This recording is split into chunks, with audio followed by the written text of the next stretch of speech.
Ang mabuting balita mula sa langit sa araw na ito.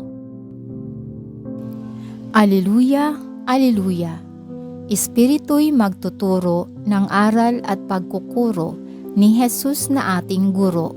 Aleluya, aleluya. Ang mabuting balita ng Panginoon ayon kay San Juan. Pinupuri ka namin, Panginoong Hesukristo.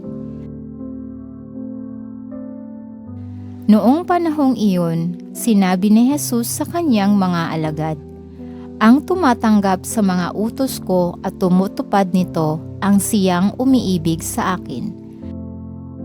Ang umiibig sa akin ay iibigin ng aking Ama.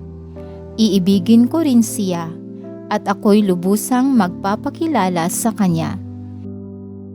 Tinanong siya ni Judas, hindi ang Iscariote, "Panginoon, bakit po sa amin lamang kayo magpapakilala ng lubusan at hindi sa sanlibutan?" Sumagot si Jesus, "Ang umiibig sa akin ay tutupad ng aking salita. Iibigin siya ng aking Ama, at kami sa kanya at mananahan sa kanya. Ang hindi umiibig sa akin ay hindi tumutupad sa aking mga salita. Hindi akin ang salitang narinig ninyo, kundi sa Amang nagsugos sa akin. Sinabi ko sa inyo ang mga bagay na ito, samantalang kasama pa ninyo ako.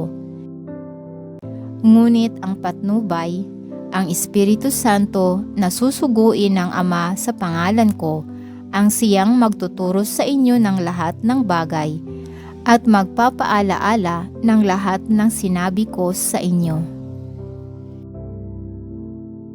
Ito ang mabuting balita ng ating kaligtasan.